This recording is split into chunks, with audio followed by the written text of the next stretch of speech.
I mean, what should I do about Joe? Just because I broke that date with him, he hasn't even called me. Oh, it's early still. I know, but I usually hear from him. Well, why don't you break down and call him? Then he'll think I'm the one in the wrong. Aren't you? You are. Yes, you are, Carolyn. You have not given a damn about Joe. Meanwhile, you strung him along, and the one other able-bodied young woman in town is currently chasing him. So, like, take care of your man. What you ain't been doing. Here we are, watching Dark Shadows. Hello, I'm Joel Sharpton, one half of the Articulate Coven. We are a podcast about Anne Rice, but this is my watch of the original supernatural soap opera, Dark Shadows. I had seen the 90s remake, and I was a big fan of that, although that's so long ago now, I don't really remember any of it. I'd never seen the Johnny Depp film, and I'd never seen the original series. Lots of people suggested if I was going to do a reaction to something for the YouTube channel, Dark Shadows was it. And you guys know what? You were 100% right. Let's get into episode 80 today. Quick reminder that if you're watching these on YouTube, you can get more episodes right now, always early and ad-free at our Patreon, articulatecoven.com/join. $2 or more a month gets you access to everything we do early and ad-free. But in this great and gloomy house, there is still one man searching for something. Something he fears might connect him with a death that is thought to have been accidental.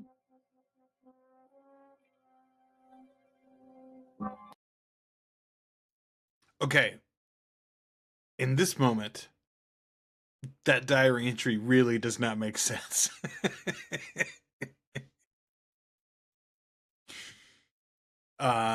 She doesn't know any of those. I think that's the first time that the diary entry has been so directly fourth wall breaking in a way that it shouldn't be. Maybe I'm wrong on that. Please correct me. But first of all, Victoria doesn't know that anyone is missing a pin, and she definitely doesn't know that Roger had the pin, and she definitely doesn't know that the pin was in any way involved in Bill Malloy's murder. So what now?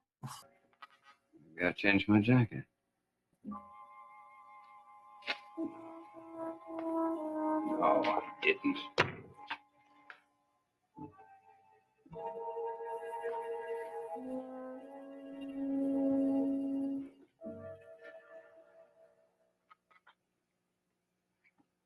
Well, you do move about silently, don't you? Perhaps I should wear wooden shoes. That's a great camera angle, first of all. Kudos. Genuinely, the production values on this show, while still quite low, I imagine, really moved up in this, more second batch, I guess. I suppose you wonder what I was doing. Not at all. I know what you were doing.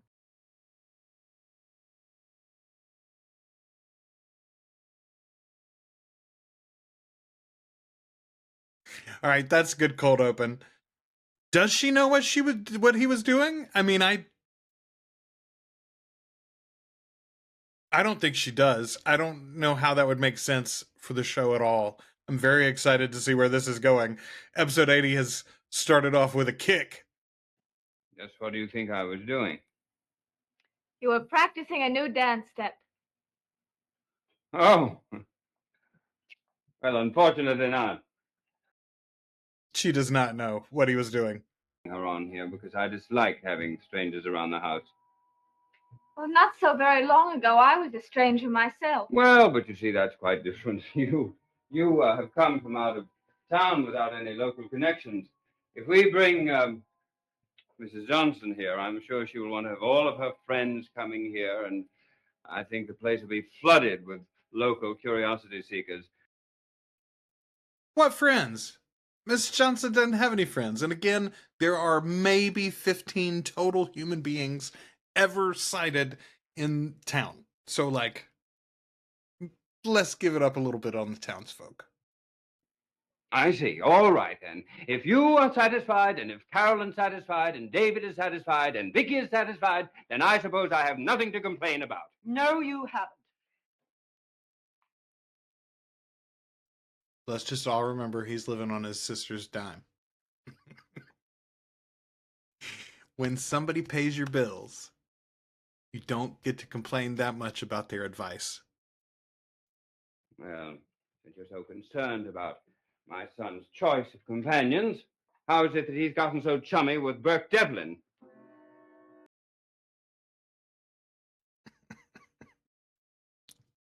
Quality reaction, Elizabeth. I love it. I mean, what should I do about Joe? Just because I broke that date with him, he hasn't even called me. Oh, it's early still. I know, but I usually hear from him. Well, why don't you break down and call him? Then he'll think I'm the one in the wrong. Aren't you? You are. Yes, you are, Carolyn. You have not given a damn about Joe. Meanwhile, you strung him along, and the one other able-bodied young woman in town is currently chasing him. So, like, take care of your man. What you ain't been doing. Well, what makes you so positive? Because it was the night Mr. Malloy died. You don't think I'd forget a thing like that, do you? No, I suppose not. And then later, you told me you went right from here to the office. So if you haven't found the pin anywhere around the house, you must have lost it on the way. Yes, I could have. Finally putting that together, huh, Raj?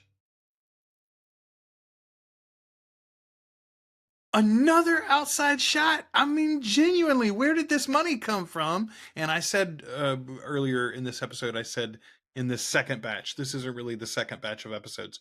So we're 70 episodes in. They do 5 a week for release. So how many weeks are we talking about? 35 weeks. We're not even through the first year when we made this shift.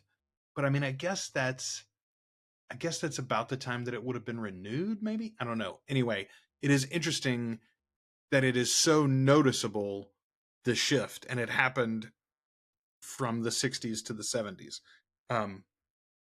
That pin ain't on the beach, though, Raj. It's been picked up already. This can't continue. We've got to get some help here. How about Mrs. Johnson? Oh, I don't know, Carolyn. Oh, why don't you call her? It'd be such a nice thing to do for Mr. Malloy. Yes, I suppose it would. That sounds like Joe. Vicky, would you be a lamb and run downstairs and let him in? Sure. Thank you.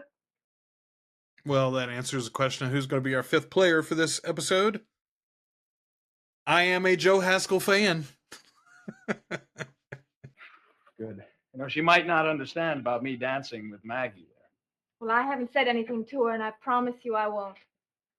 Vicky, you know, if I didn't happen to be in love with Carolyn, I think I'd be in love with you. Hello, Joe. Oh, hi, Mrs. Stoddard.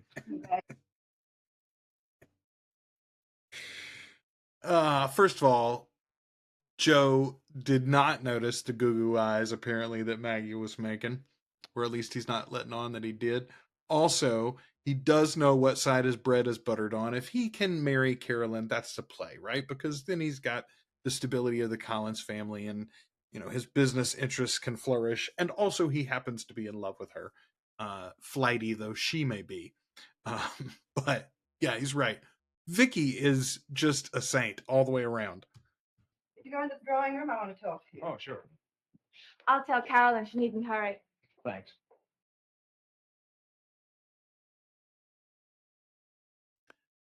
Is Elizabeth going to offer him Bill's job? Big promotion?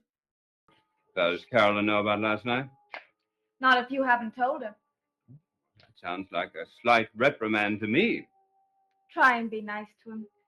You know how much Carolyn thinks of him. Yes, I do. But I wonder if she knows what little I think of him. Man, if Roger wanted to give me another reason to hate him, he just went ahead and did it. I want to talk to you about your plans for the future, Joe. Oh, well, I don't have any special plans. She is going to offer him Bill's job. Joe, of course, it's up to you, but I wish you'd give it more thought. And to be in a position to ask Carolyn to marry you, I've already asked her. well, perhaps without the necessary inducements, you do want to marry her. Well, of course. The necessary inducements. You need more folding money, Joe, is what she's saying. Your tax bracket ain't her tax bracket. You can't be serious about marrying an ordinary fisherman. You know, that's the extent of his ambition. What's wrong with being a fisherman? Yeah, okay, Carolyn, if you don't come in and defend that man against this a-hole Roger Collins, madam, you and I are going to be dunsies, I think, for a while. Goodness gracious, Roger. If Carolyn ever wants to marry me, it has to be on my own terms. Well, think it over, Joe. I don't think there's any need to. Mother, Oh, hi, Carolyn. if you think I'm something that can simply be bought and sold, you are very much mistaken. That's what I meant. And you with your precious independence. Well, you can be independent, but without me. Carolyn. There are, we said it earlier, all 5 of our actors. Man, this is drama that I really, I mean, it's not like their marriage proposal has gotten very far so far, but I feel bad for Joe. This sucks that Roger just decided to shit on him like this. Why didn't you tell me you saw Joe last night at the Blue Whale with Maggie Evans? Would that have made you happy? You're supposed to be my friend. I think I am. Then why didn't you tell me? Because there wasn't anything to it. He wasn't Exactly. There was nothing to it. I mean, Maggie wanted something to be, but like Joe was innocent there. I think I'll go out to Lookout Point. Who knows, maybe I'll fall in the water and drown like Mr. Malloy. And no more problems. You do that. Only don't get washed up on Widow's Hill. The geography is a little confusing for me, I'll admit. But I meant to mention this earlier when we saw Roger out on the beach. So, the way they've described it, Widow's Hill is where Malloy would have had to have fallen from. And then he died when he landed at Lookout Peak. But Lookout Peak is also a hill. But the beach they're showing is clearly not a hill. It's at the water level. It's not. Anyway, I'm sure it would be expensive to film on actual cliffs, but like, I'm not sure what they're doing there. She said something about going for a walk to Lookout Point. Lookout Point. That's where Malloy drowned. Well, it's not always so unlucky. I found this fountain pen there. You found this pen at Lookout Point? Pretty, isn't it? But it's not much good without any ink. Excuse me.